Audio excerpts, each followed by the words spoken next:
for the live streams to connect.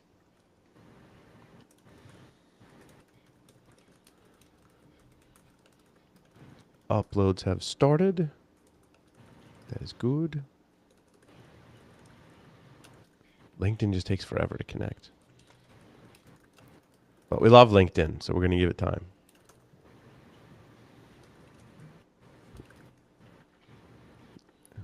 We get more if I actually promote it, but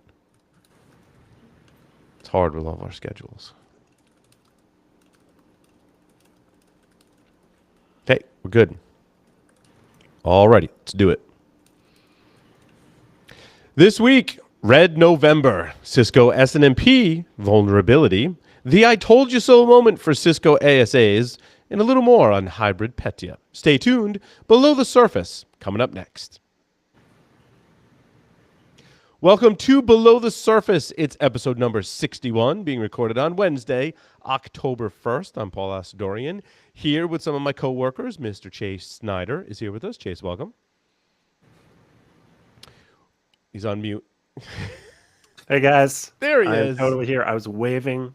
My body language was far from muted, but my microphone was, in fact, muted. No worries. Wes Dobry is here with us. Wes, welcome. Hi there. And Vlad Babkin. Welcome, Vlad. Hello. Just a quick announcement. Below the Surface listeners can learn more about Eclipsium by visiting eclipsium.com/go. You can find the ultimate guide to supply chain security, an on-demand webinar I presented called Unraveling Digital Supply Chain Threats and Risk, a paper on the relationship between ransomware and the supply chain, very relevant now, and a customer case study with DigitalOcean. If you're interested in seeing the product in action, you can sign up for a demo. All that on eclipsium.com/go. We have a lot to talk about. In the past week, a lot has transpired that hits our world of what I frame like living outside the operating system, although we do stuff tied to the operating system. But a lot of it is attackers learning how and implementing these methods, some of which are tried and true, to live outside the OS. And by outside the OS, I also mean like outside of that Windows environment, attacking appliances. I guess a good place to start is Red November, which is the one I am least familiar with in this topic list. But Chase, I believe you did a little more research into the Red November campaign. Yeah, buddy.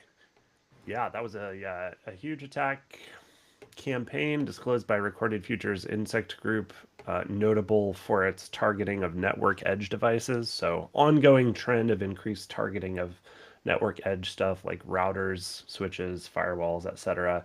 And something else that they noted, that Recorded Future noted in their write-up of this campaign, which was a rich, robust write-up. Highly recommend reading what they wrote about it as well as what we wrote about it. But they talk about how the attackers are using pretty widely accessible open source tools and very proactively targeting newly disclosed vulnerabilities in network edge devices. I don't know if they're actually targeting these exact Cisco ASA devices that we're going to talk about that CISA issued an emergency directive around, but their sort of mode of operation is that they use open source droppers, various open source tools, but then they'll use new vulnerabilities very quickly after they get disclosed. And a sort of speculation that I agree with that the Insect Group said about it is that this is concerning because it lowers the barrier of entry for less sophisticated attackers to use this exact type of approach. It's new vulnerabilities, but it's open source tooling, and it just makes it a little bit easier for someone who's not necessarily an advanced APT group to do this exact same type of targeting. So they are the Red November campaign, which I think is associated with Arcane Door from a couple years ago. Is a big name. Yeah, that one was associated with the ASA stuff as well. Yeah, and they're targeting government organizations, technology companies, defense. So it has the hallmarks of an APT group, but the techniques that they're using would be easily replicable by just like your sort of basic ransomware squad as well. So as these things sort of glide down this path towards just commoditization of these advanced attack groups. More and more organizations that might not see themselves as a target for APTs still need to be concerned. I think one of the trends that I find interesting is, like, I remember years ago, I've talked about this on the show, like Mike Lynn's presentation from a Black Hat long ago. And I even think I interviewed, was it FX from the Fenelit group? The people who were kind of pioneering early exploits for Cisco iOS, right? Because we knew it was out there. A lot of us were trained on Cisco iOS and that had networking backgrounds that came into security, or vice versa. But it was this kind of esoteric thing because iOS, while based largely on a lot of open source that we can speculate, BSD has always been the speculation, as there's clear indicators of that. But it's it's different hardware, it's a different operating system, and the exploits and vulnerabilities for it were sometimes pretty esoteric and not widely used or studied. That has completely changed. And I think one thing that has changed is the introduction of Linux into these ecosystems, that I believe both the ASA platform and iOS XE platforms are using Linux underneath the covers. So now you don't need as much esoteric skills and research. It's Linux. And like, oh, well, Linux is open source, well documented, and there's tons of, as you said, open source tools. Like we saw the JMagic backdoor. Like, oh, like if it's Linux, I can just take tools, all these attack tools from history that work on Linux, and now I can apply them to enterprise networks using enterprise appliances. How awesome is that for attackers? Yeah, Very, very bad. this premise that there's hidden firmware or whatever inside of these network appliances. It's like inside a network appliance, I feel like the line between what's firmware and software gets kind of blurred because they fundamentally just have a regular open source operating system. But because it's not a user facing like a Windows, it's sort of like the firmware, it's firmware. And so people are not think about it. They're not as worried about it. The companies, Cisco, Palo Alto, that produce these things are not giving you the level of access you would normally have to something with an operating system like that. And so it's this sort of, there's a lesser level of awareness of the vulnerabilities that are in there. But that is clearly changing, at least for attackers and hopefully for defenders as well. Wes, sorry, I think you were about to dive in. Oh no, you're good. You're good. No, it's same concept as these things become more pervasive and leverage industry standard tooling like Linux, for example, and the embedded toolkits that are used for building those images. You end up in scenarios where a lot of times these manufacturers are just simply using security by obscurity, doing a reduced shell and ultimately trying to put us in a little black box so that we don't get our tools on it and can't inspect these devices.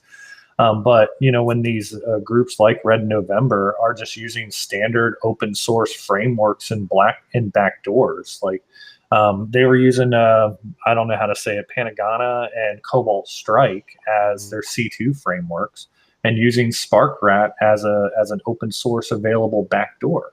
And this just emphasizes that point that as things become more commonplace and similar under the covers, the same kind of attack vectors are opening up more and more opportunities for these groups to go after more and more devices. It's interesting in the findings from Recorded Future that this group's targeted VPNs, firewalls, load balancers, virtualization, and email servers, all perimeter devices. Yeah, and there's no EDR on all those devices to swallow up your payload, so I can pick whatever payload I want. Vlad, sorry, go ahead. Yeah, well, what I find hilarious is that just how much Linux we have on those devices and how little visibility we have into the operating system. Like, imagine that you got a web server, you install some software on it, and you cannot even get an administrator to look at it ever. Like, and your company just, oh, hey, let's just install a couple of servers and let's just forget about them for many years to come without any maintenance. And this is just ridiculous. Like, first of all, why are corporations not even afraid of it, considering just how much people are invested in cloud ETR? Considering just how important those devices is just absurd. Like, you need to invest. But the other part is how persistent are vendors in saying that you don't need that access.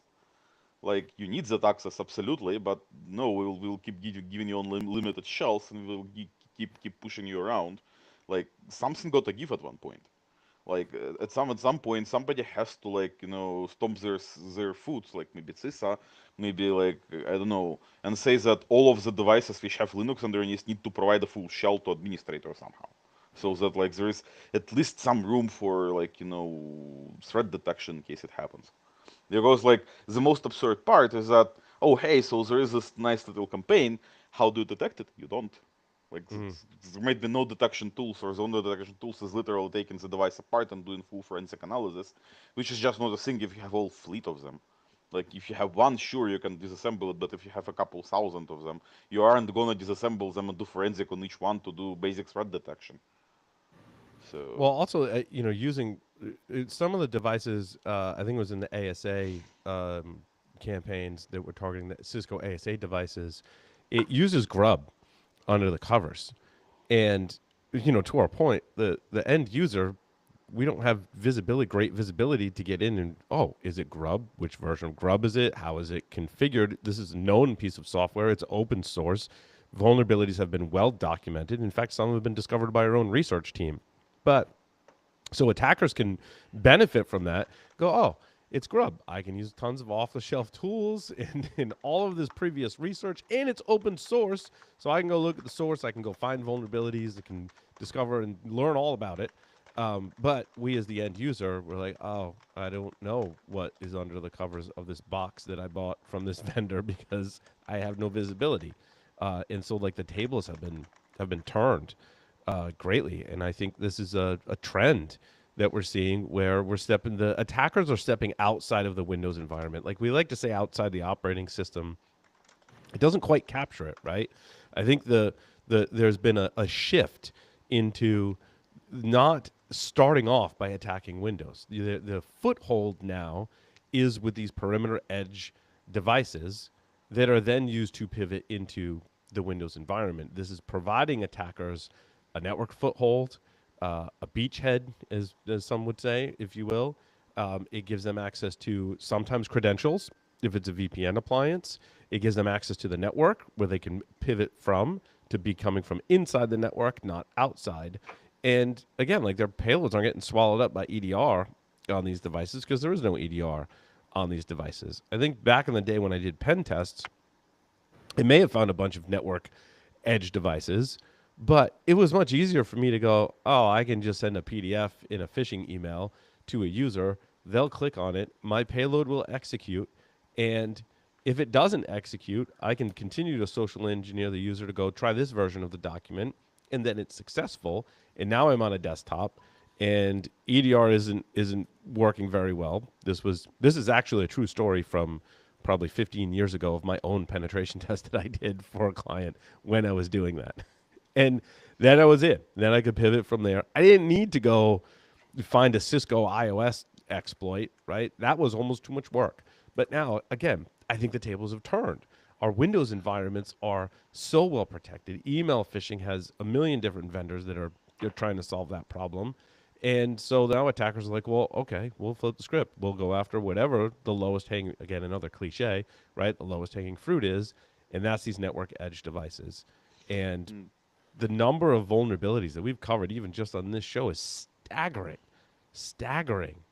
And it speaks to all the things of poor code quality and perhaps also the introduction of AI to do the assist in the reverse engineering in creation of exploits and payloads for these devices. I tell you what, I've had great luck with Claude on the command line. Not for coding. I've used it for that. It's actually really good at Python coding. But I've also used it to go, hey, here's this malware. Here's this firmware. Like, just go tell me about it. And it saves me so much work, right? I'm not saying it's going to go find a 0-day just by me giving it a couple of prompts. Maybe we'll get there someday. But today it's enabling both attackers and defenders to learn about some of these platforms that would have taken us a much longer time before, I believe. And it gets even more crazy if you think about it. Like, we have all of the new requirements for compliance for software companies. Like, oh, hey, your Docker images should not have any single vulnerability in there from known software, and so on and so forth. But we don't even got basic SDLC for firmware. Like, there is Right. no, like, some of the stuff we have seen in firmware is like, 1990s vulnerability, and this is without exaggeration. Like, you Hmm. go into a piece of firmware and you just see code that if you would see in your actual production, it would at least trigger a few tools. That's very baseline. Like, for example, we use a whole bunch of open source and commercial SDLC tools, so we got warnings when people use some of the constructs. If I run those tools on some firmware where we actually see source code, like say it uses Python or something open source, like, sorry, not compiled, like where we can actually see the source code, and I can immediately tell that the tool will trigger on this. I know that the tool doesn't like this specific construct of code, and like there's just no requirement for firmwares to start doing this, and Right. there has to be, like. I agree. I agree. It's traditional architecture and older vulnerabilities definitely is a segue into the Cisco SNMP vulnerability. So Oh yeah. when I talk about penetration testing, and even just like my early days of learning networking and security, SNMP is like the one of the first modules that you learn in cybersecurity, or at least like it used to be when I was taking classes and learning cybersecurity. It was like, oh, SNMP. And it was kind of like a starting point as you were first learning about network security and how to break into networks or evaluate the security. SNMP was a great tool because most people left the community string as public. They left SNMP exposed. They were using it for management. It was poorly configured. And it's a protocol that, as an attacker, can be extremely useful for gaining control of a device or at least learning about a device and giving you information for that next step. And here we are 30 plus years later, and there is a remotely exploitable vulnerability in SNMP. What threw me through a loop on this one, I think I kind of struggled to like put this in words in written articles, is when I first started reading about the vulnerabilities, and they stated that it required a user level privilege or some type of privilege. But if you dig a little deeper, that privilege could just be that you as an attacker know the SNMP community string, which could be set to the default of public. And if you want a better one, it could be private, right? If you remember your SNMP. And so I'm like, oh, they're calling that authentication. I'm like, well, that's kind of interesting because it's not traditionally how I think of authentication, but that's enough authentication to then be able to exploit the vulnerability. So since it requires authentication, the CVSS score is naturally going to be lower. So this is a 6.1. I forget the exact CVE number, but we have a blog post we're working on to publish on this specific issue. And it gets a lower CVSS score, but it should be much higher. This is being exploited in the wild. This is how we learned about it, was from Cisco themselves. They state in the Cisco advisory that was from a Cisco TAC case that they learned that this was a vulnerability and that it was being exploited. However, to my knowledge, that is all that Cisco has published about this specific vulnerability. Yeah, so they did up it to a CVSS 7.7 on Monday. So okay. it did go up, and I think that's also because they added if you have admin or higher level privileges, it can now also be an RCE, remote code execution. Right. But you can sometimes use that initial access to get the admin privileges. Also, we've seen threat actors being able to sniff off the network the TACACS communications, and you can get the clear text administrator privileges. So, a credential reuse and credential misuse happens at this network level as well, because it's been observed in the wild, which is crazy. Oh yeah, yeah. I mean, the key thing here is that anyone that's still using public as their community string, even if it's read only, that with this vuln could be used as a denial of service against that device, and that sheer effect there is, anyone that's running Cisco equipment, you could potentially have somebody inside the network that starts taking switches down. I mean, Yep. that's Yep. that's a bit of a concern. Yeah, but also concerning, Wes, in other, like, we talk about BMCs being on the internet, but you've got a Cisco device with SNMP exposed to the internet. Apparently, there's 2 million of those. Mhm. That's bad.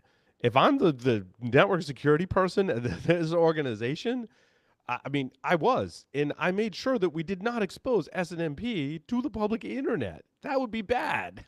But apparently, today 2 million devices are out there where it's exposed to the internet. Why? That's crazy. We ask that question a lot of, we see things like management interfaces and stuff exposed to the internet, and we go, why? Well, this is base level stuff, foundational things. Why are organizations not identifying these things? And you hit the nail on the head there. If there's 2 million Cisco iOS devices, I'd have one question is, I wonder how many of them are honeypots, for first off, and then two, the other ones that are not honeypots, how long those devices have already been compromised. Right. And what's interesting is that since SNMP is a UDP based protocol, you can easily spoof and send some packets over, right? If you don't care about the responses, you can spoof and send some packets over, right? And that makes it easier for attackers, which is great for them, bad for and us. Scalable. I mean, if you're doing UDP, I mean, even something as simple as mass scan could probably send out 1 billion packets a second on that and start taking down all sorts of other fun stuff in that kind of an attack. Correct.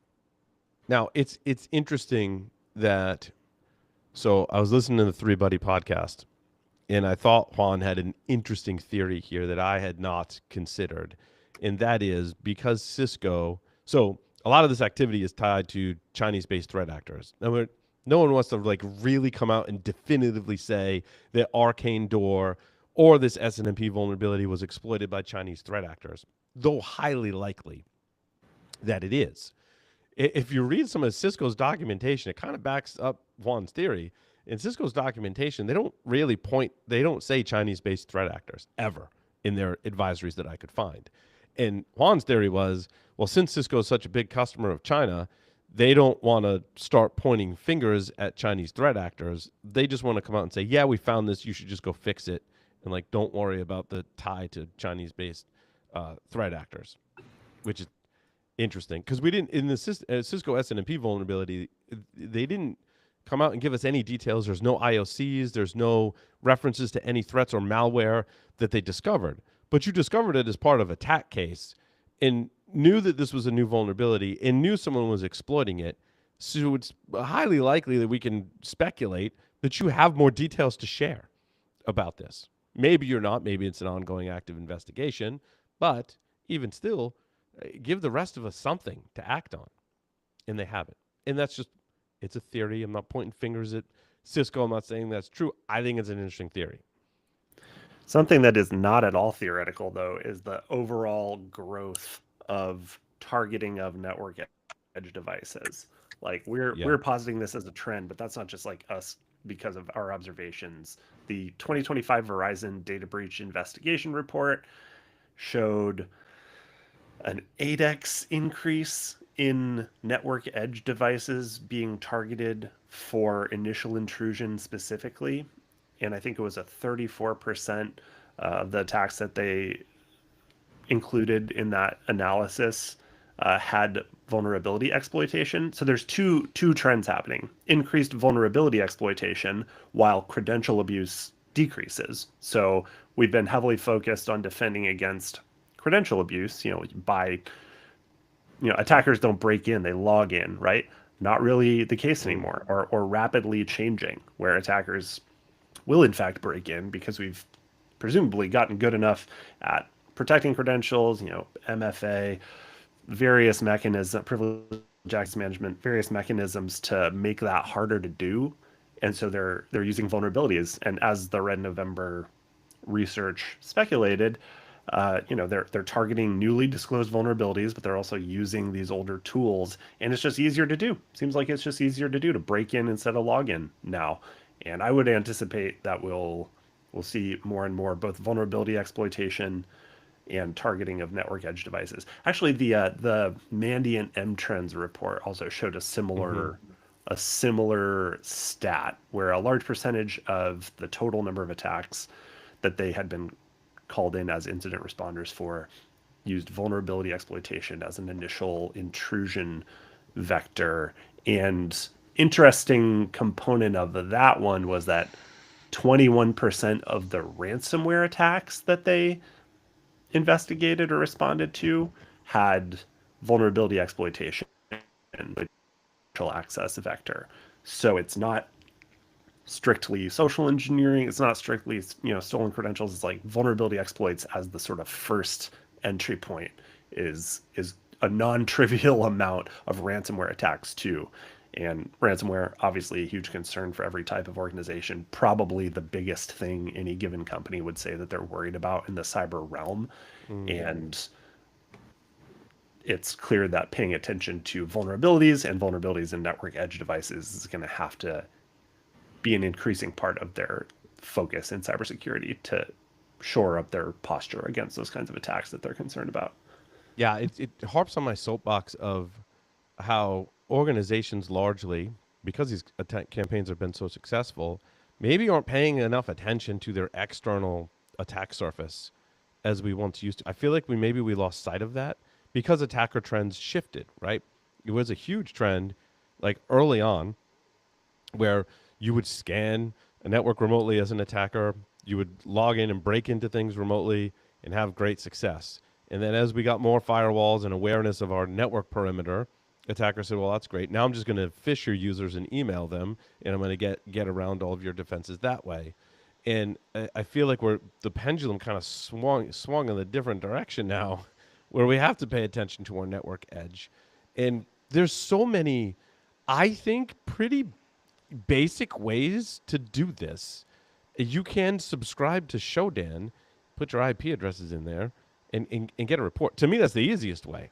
That's not a heavy lift at all. I don't even think it's that expensive, especially when you look at an enterprise security budget and how important this activity is to subscribe to a service like this. You could do attack surface monitoring and management vendors as well. You could use something like RunZero. You could deploy our ENS products and have it do scanning from the outside as well. There's just so many ways to understand what your network perimeter looks like from the outside. Then you have to act upon those results. And it shouldn't be that hard to act on those results because it should be a somewhat limited subset of what's exposed to the internet. But that's the highest priority because it's already on the internet. Making sure, seeing what's exposed, what you have, and then determining if there's vulnerabilities in it. And just do it. Why aren't we doing this? I'm confused. So a big plug for CISA's cyber hygiene services here. So free of charge if you host any services on the internet. And this is for businesses. They don't do this for personal at this point. But CISA will do public-facing IP ranges and scan them and let you know about any of the known exploited vulnerabilities or any risks that are associated to it. So great tool, great resources. Again, cyber hygiene services from CISA. It's amazing. There is also another point. Like squishy on the inside is dead as a concept. Like you cannot rely on your network edge to protect you. That's it. Like in the past you could. Now, yeah, those same devices get targeted, but let's say we live 20 years in the future and that problem got somehow solved. Like we force the vendors to do some cyber hygiene, we keep vulnerabilities, they rewrite some stuff. Okay, let's say 20 years have passed. It still applies. Like it's not like something new, like users get phished and attacks are advanced. Like imagine somebody who is actually running on the user. Instead of scanning your network and triggering all of your security tools, if they're already running on that user, they will read his email, find some pieces of network infrastructure where they can just avoid scanning. They will probably get some credentials to that and, oh, hey, I'm getting into your network. So you have to use password managers for all of the users and never share passwords for anything that's even remotely important to attackers. And that's already the basic part, right? Then there are many ways to get on the inside of the edge devices as compared to what there was in the past. Consider all of the road warriors, especially with COVID, just running around with VPN connections going past your edge router.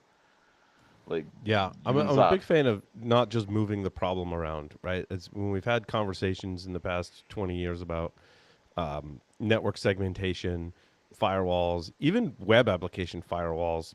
I come back to this point of those are great. It's great to have those in your architecture, and they do provide some value. However, you have to fix the actual issues. And you can't just move those issues around. Like, oh, what are we going to do about legacy systems that we can't patch? Or we'll just move it somewhere else. I'm like, at some point, you have to address those issues. You can't just move them around and feel Yep. like your work and security is done. You have to your point, Vlad, address those issues and fix the actual problems or provide some other remediation or compensating control for those issues other than just moving it into a spot that's harder to get to. And even worse, there are no compensating controls for some of them. Like if you have an Mm-hmm. SQL injection, you have an SQL injection until you go and patch that SQL injection. Right, Yeah, WAF right. can help, like Web Application Firewall, to your point, will help with that. It will make it harder, but somebody with enough persistence and intent to break in, they will break it in a day. So that compensating control only gives you more time and Right. gives you a chance to detect exploitation. That's it. It's not preventing it. The I told you so moment of Cisco ASA is very interesting to me. And it's not just my I Yep. told you so moment. You know, Gray Noise um, made a post several weeks ago indicating there was an uptick in scanning for Cisco ASA devices. We published an article where I looked at it was like not just in September, it was like the same. If you go in the Gray Noise data, there was the same spike in October. And I'm like, it looks like these attackers are just like once a month going out and inventorying every Cisco ASA and FTD device on the internet. FTD is their firepower threat defense, which shares similar architecture as I'm learning to ASA. And we all looked and we're like, well, this is indicative of something. Like something bad is probably going to happen. I'm like, also, you know, now we're talking about end of life devices, when these devices are end of life, which ones are end of life, when some of them are turning end of life next year. Like, this is kind of like a perfect storm. Then we get the report that there are 3 new CVEs, and lo and behold, the threat actors that I think they tied this back to Arcane Door. This all ties back to our Arcane Door. And these vulnerabilities have now been disclosed. They were being exploited by the Arcane Door threat actors that were used to install malware. The first one was Ray Initiator, which is a boot kit for Linux, essentially. I mean, it was deployed to ASA devices, but it's a Linux boot kit that takes advantage of Grub that loads code in the early stages in the bootloader before the OS kernel is loaded. I'm like, well, we've heard this story before. Like, that's really bad. And then Line Viper is the user mode. I believe it's a user mode malware that gives all the attackers all sorts of capabilities, right? They can look at what's being typed in the command line. They can steal credentials. They can execute commands. They can remove log messages. It's your standard kind of malware rootkit for Linux or other style devices. And this is being exploited in the wild, happening now. The NCSC is the one that made the report. I linked to that in some of our materials and communications. If you haven't, like, just Google for NCSC Cisco ASA, and you'll find there's a PDF report. It's like 12 or 17 pages or something that details everything about Ray Initiator and Line Viper, including several IOCs, Yara rules, I believe, hashes, the whole shebang is in there. And so it's interesting we got that for the ASA vulnerabilities, but not the SNMP ones, first and foremost. Secondly, this is, I mean, the malware I looked at, I was like, this is pretty capable malware. Some articles even suggest it's I think they said it was like a multiple iterations of this malware. This is just like the latest iteration of it that they've been, similar strains have been propagated previously, but this is like even more advanced and polished than ever before. Yeah, one of the things that stands out to me on going back to the ASA scanning stuff that was occurring is just the sheer fact of the age of these vulnerabilities that they're scanning for. I mean, some of these CVEs go back 11 years, 2014. And I mean, that is unbelievable that there's still enough of an attack surface out there that they're looking for devices that are just that old, that easily compromised.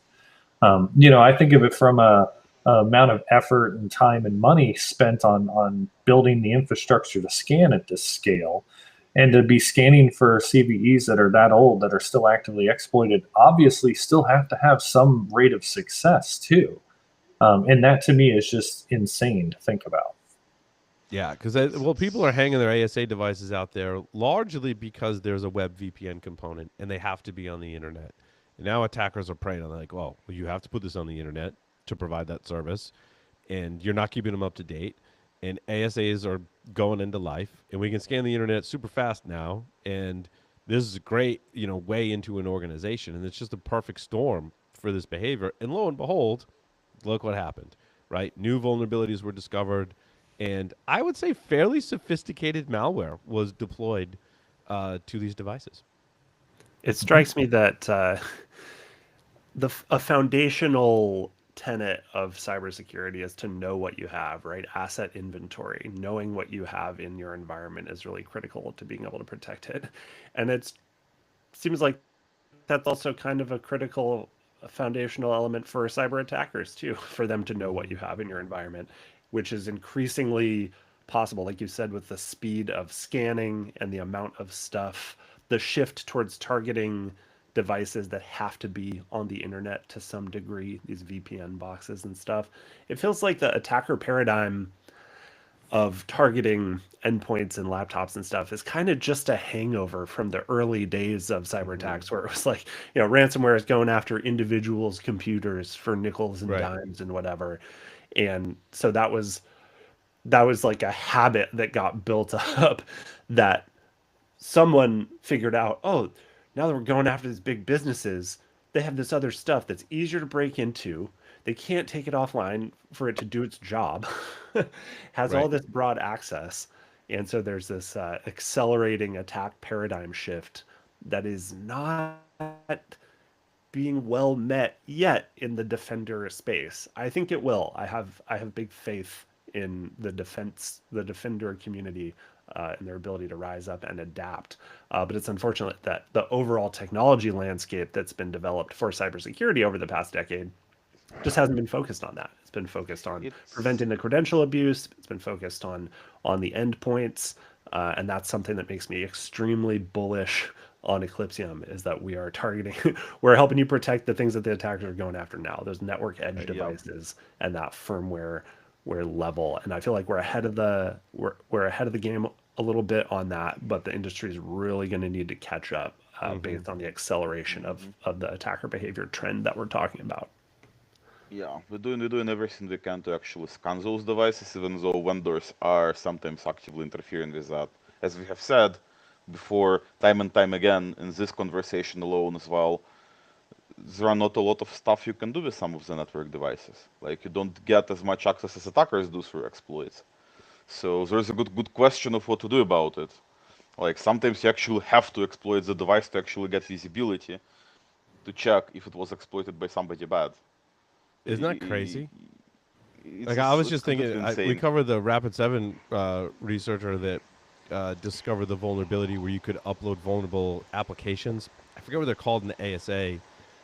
There's a whole piece of research from Rapid7 that dates back years. It's in my blog post that allows you to upload malicious applications.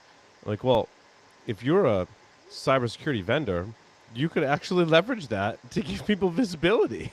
But you'd also leave that door open for attackers as well. There's been so many instances, especially since I started here at Eclipsium, where I was like, I really want to get visibility into this device. And I'm like, well, we could do that if we exploited a vulnerability on it. I'm like, but that's so backwards. That's what we're trying to prevent.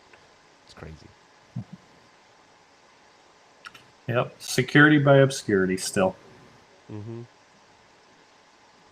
Yeah, the ASA is an interesting. The malware is a good read. It's an interesting platform. Certainly, making sure you're up to date on patches is appropriate, but gaining that visibility, I think, is still hard on ASA. Although we have some. I mean, not to make it a product pitch, right? But we do support the platform for firmware integrity, and that's what I was trying to promote, right? Yeah, but even at that, like, it's too late. And this is kind of what keeps me up at night. Is we as a clip, like, we give you great access. Like, we can tell you, hey, you've got this malware, this threat, it's on that device, and your firmware integrity has failed. Like, that's bad. But it's after the fact. It's too late. Because there's nothing, what normally we would do is put some kind of EDR or anti-malware or something for prevention on these devices, but we can't. And now we're just stuck going, oh, yep, I was compromised. I got popped. Oops. Yeah. And I don't want to dump on Cisco too much. They're huge. They're widely distributed. It's hard. It's a hard problem. But what they released in the immediate aftermath of the disclosure and the CISA emergency directive around those two ASA vulnerabilities, they put out some scripts to help folks detect the compromise and help collect some forensic data. And I mean, I don't think anybody would say that that's anything more than a Band-Aid. Like, that's to use those scripts at enterprise scale. Like, people do not necessarily have the bandwidth to do that in all the organizations that are running these Cisco ASA things. Like, there wouldn't be end of life Cisco ASA devices in these organizations if they had like super short of bandwidth and teams that could be out here running scripts to do this kind of stuff. So it's, yeah, like you said, the visibility and the tooling to be able to proactively address this kind of thing is not there for most organizations, and doing the after the fact script to address it is indicative of the sort of gap that is growing between attacker capabilities and behavior and the Defender toolkit. Yeah. By the way, Eclipsium is gonna release tools with our network devices scanner to actually scan that. I don't know exactly when, but we are mostly waiting on internal process to actually pass all of the validations and whatnot. Do we need a safe harbor statement about future-looking statements here for that? Yeah. We always try to do this. No enormous promises, but I believe Vlad. Yeah. Well, often what comes from we're doing what we're good at. Often what comes from the vendor in terms of protection for their own equipment and software is highly focused and somewhat limited. In what I've observed in a general sense is that they'll say, well, use this software or this script to go find this thing that's happening. It's often really just like a hash comparison. It's very targeted. It's like, if you have this exact compromise in these TTPs, we'll find it. But if there's even a slight variation off of that, the vendor tools are not going to find it. However, I should have added this article, but Ivanti has released some more advanced protections, and I want to say it was something like memory protections for their devices. Now, I've not evaluated that. I don't know how well it works or how effective it is, but obviously Ivanti has been under attack and scrutiny for a couple of years now, and so it's not shocking that they're like, hey, we're improving our product to be more resilient. So I guess I'm actually saying something positive about Ivanti is that, again, I don't know the effectiveness of it, but they're trying to go, hey, we're going to make releases and updates to our software to make it more resilient. And I'd love to see that as a trend, because I think the reason why attackers are going after it is because it's such a ripe attack surface. There's nothing there that's really even slowing attackers down. And so to have Ivanti hopefully set a trend to go, we got to make our products more resilient. We can't fix all the code overnight, but what can we do, right? Can we do memory protections? Can we implement all of the other security controls that we talk about? Secure boot, things inside the Linux kernel for security. There's we could do a 5-hour podcast on everything in the Linux kernel that's available for both monitoring and prevention of exploits and or threats on Linux systems. So There is not much they can actually help with. Like, the problem is a lot of the vulnerabilities are a basic web code execution bug. Like, you right. post a shell, it executes command, done. How is Linux kernel protection or memory protection or anything of the sort is going to help you with that? It just Yeah, isn't. certainly only So, classes. Right, it's classes of the vendors have to deal with the different classes of threats. Some are memory corruption, and we've seen that. But to your point, Vlad, some are web yep, application vulnerabilities that a aren't. lot. They're not going to touch. They're not going to touch memory corruption. It's just a remote command Yep. execution. A lot of the bugs we see for these devices are actually web bugs. So no matter how much you do memory corruption protection, you're just not doing anything. It's like a lot of work for sounding cool, but which doesn't lead to any actual results. So the only thing you can actually do is enable SDLC in your process. Literally block your releases for a few years until you friggin' fix all of the bugs. That's the only thing you can really do to actually protect from it. Yeah. At the very least, get a web application firewall on top of your administrative UI. Like Right. at the very least, do this. It will be a Or lot a more efficient solid, at blocking something. solid web application architecture, but that's difficult on these devices. I don't remember ever seeing much in the way of like solid architecture behind, because the web applications are so small and specially purpose built for that device that it's not like I have like an npm environment or Sure, some nice web framework that may have some protections for command sure, injection, SQL injection, things like that. And I've got this little sure. small thing that's running. It's hard to protect. Not true. A lot of those little things are running Python right now. Yeah. Python has at the very least fast API, at the very least SQL Alchemy if you do any SQL databases, including SQLite, which you can actually see on this device. Like I wouldn't be too surprised if some of them have it. At the very least, you can make user separation so you don't run your web server as root. Right. Have some internal separation between what the web server can do. Like, okay, it needs to run some commands on the system. Make those commands separate executables with like well-defined interfaces. Yeah. You can do a good architecture for those devices, despite what you said. Like, sure, it's not every device that has a lot of firepower, but I have bona fide seen Lua running on devices that are like BMC stuff, right? It's not a powerful device by any means. If your device is running in a semi-decent language, you have some availability for tools. Even So if yeah, it is C++, but what you're saying, Vlad, there is is that the frameworks that are implemented on network appliances and devices have capabilities to be more resilient, but those capabilities and controls are not implemented by the vendors, yep, independent of code yep, quality. These are yep. security controls in the Yup, various yup. frameworks. Like instead of using a well made from security standpoint framework, they choose something random and then they suffer. And Yeah. in this case, it's like I'm not just calling out one specific framework. There are quite a lot of frameworks which are actually security minded. Like FastAPI is just one of the most modern and, in my opinion, really good examples of how to build a web application framework with high security. Right. Like But not it fast has, CG. Not to be confused with fast. Is it fast CGI yeah, that implement that? FastCGI is just an interface. It's not a Yeah. framework.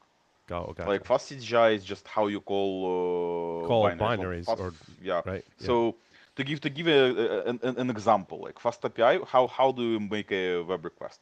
You attach a Python method and it becomes a controller.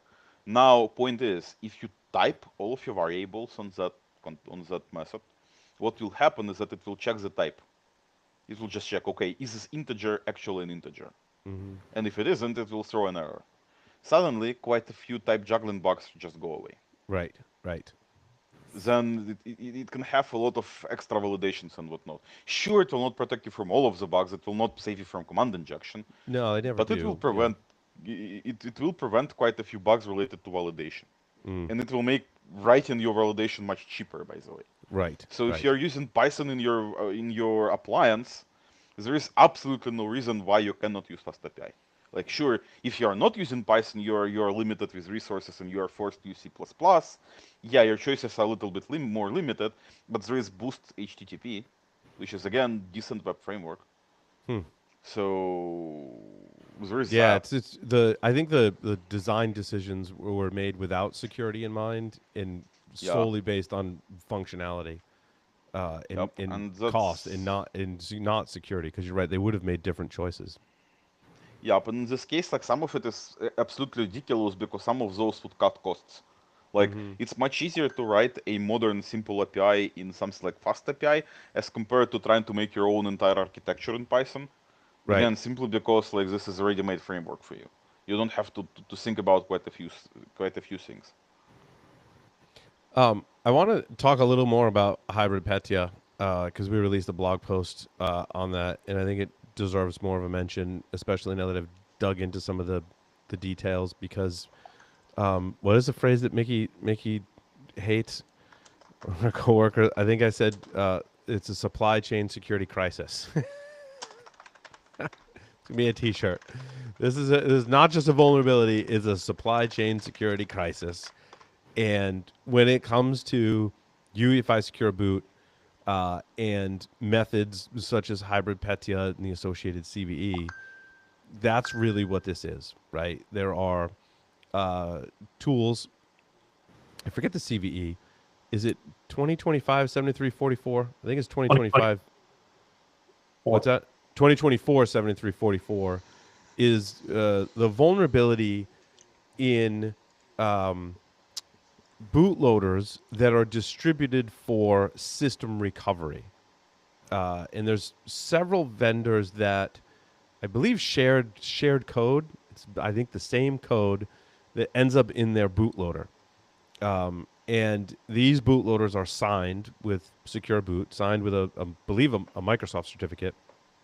And the flaw is in the way that they load other code or UEFI applications. And so there's a secure way to do that. It's the Security Architecture Protocol in the EDK2 specification. It basically says, hey, if you're assigned UEFI application and you want to call or load another portable executable or UEFI application, you should call it in this way so that that application you're loading gets checked against the revocation list in Secure Boot. The vulnerability lies in this software that creates their own custom loader to load these executables that do not get checked against the Secure Boot root of trust. So the vulnerability that Hybrid Petya is leveraging is actually in the original file name is reloader.efi, but they renamed that to the standard Windows Boot Manager file name. But it's the reloader EFI which has the vulnerability, and in that code, it calls another executable called cloak.dat. And cloak.dat, since it's not signed, there's some other things that have to be in cloak.dat in order for reloader.efi to load it, right? It has some kind of XOR check and a couple of other things. If those things are there, it'll load it.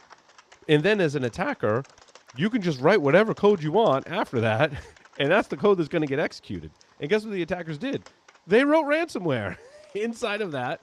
They loaded the bootloader. It loads the ransomware code, and no problem. Everything's signed. Secure Boot's enabled. Everything's running.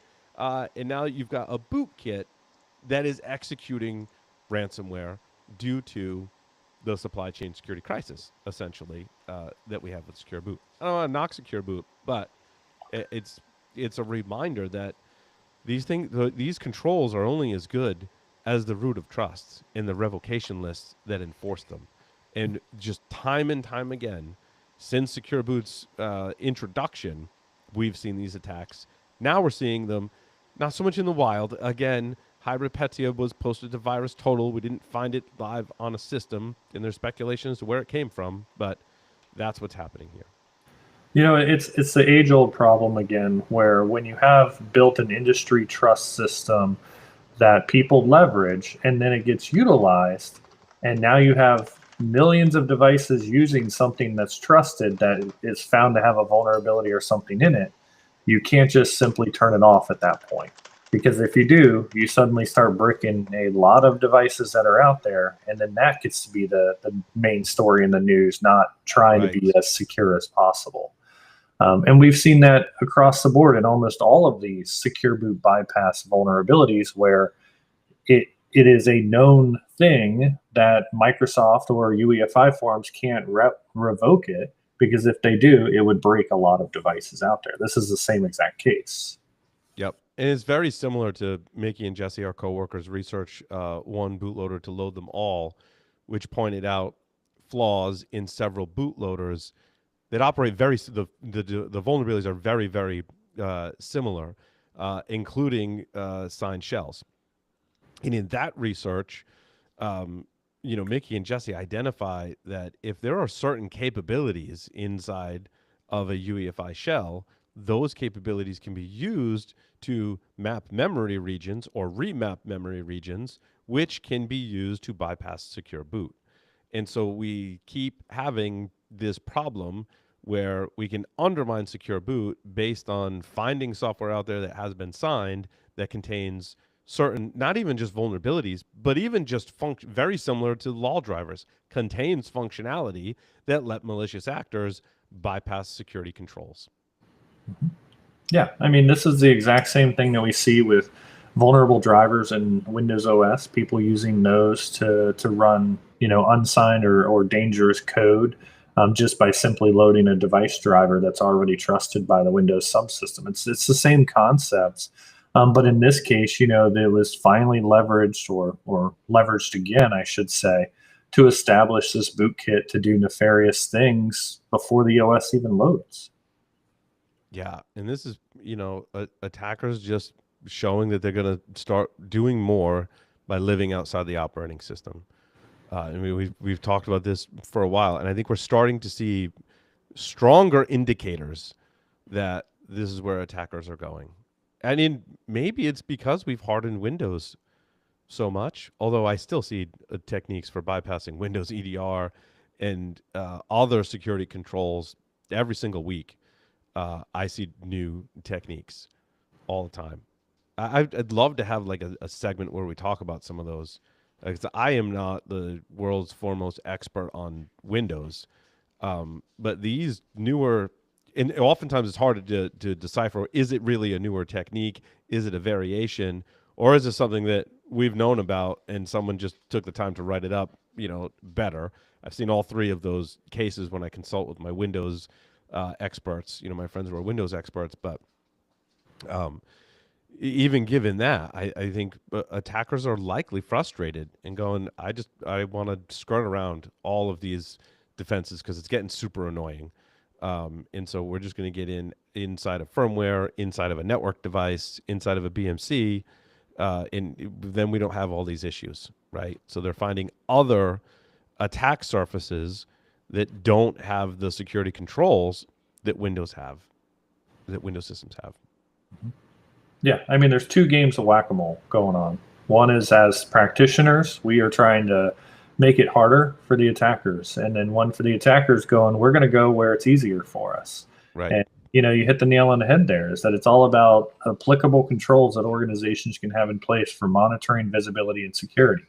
And we're in a standpoint now where that landscape is shifting away from credential stuffing and phishing and typical initial vectors of attack to low-hanging fruit, which is vulnerable devices that are already hanging out on the internet.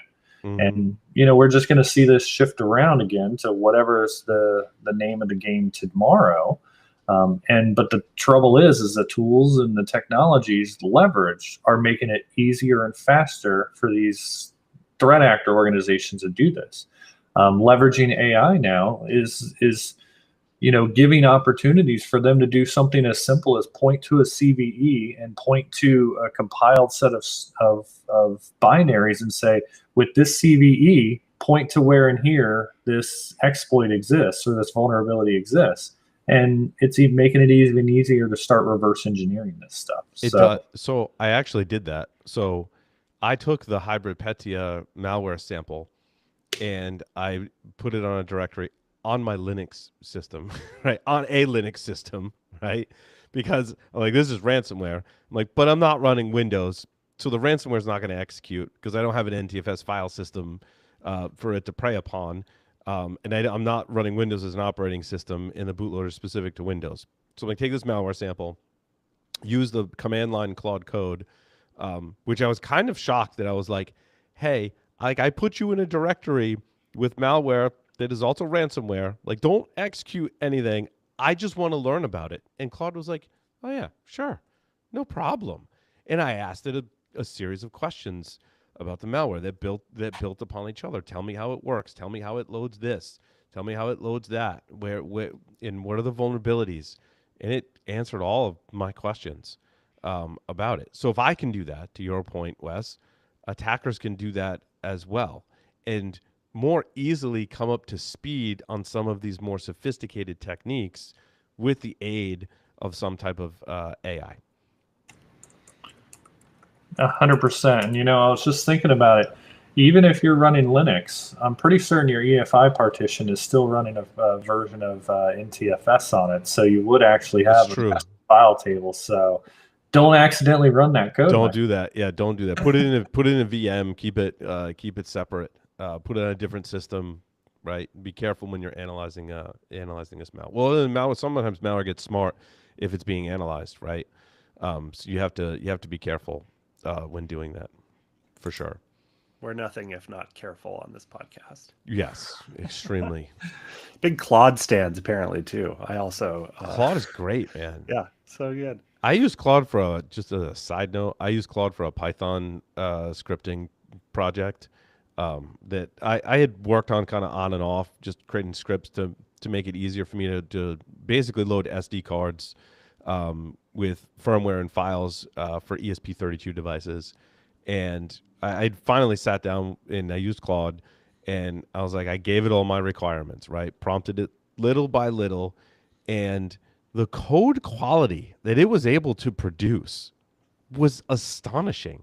Then I went through all the code, almost line by line, not quite, but almost line by line. And I was like, this is actually pretty good code quality that's in there.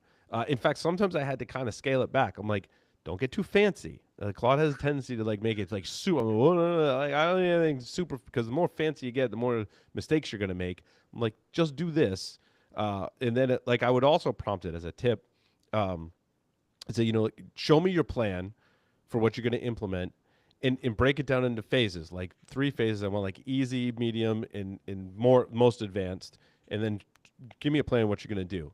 And then I'm like, all right, just do phase 1. Just do the stuff in phase 1. Let me go test it. Let me review it. Okay, maybe now just do this one part of phase 2, right? And it had great success. I mean, the code is now we have made some modifications. It's probably 95% AI generated and has been working really good. So also, it's a very basic task as well. It's nothing super complicated. It's like downloading files from the internet, parsing a JSON to, download these other files and clone some Git repositories with some filtering. It was a pretty basic task, but saved me a ton of time. Awesome. Well, thank you, gentlemen, for joining the podcast today. Thank you, everyone, for listening and watching this edition of Below the Surface.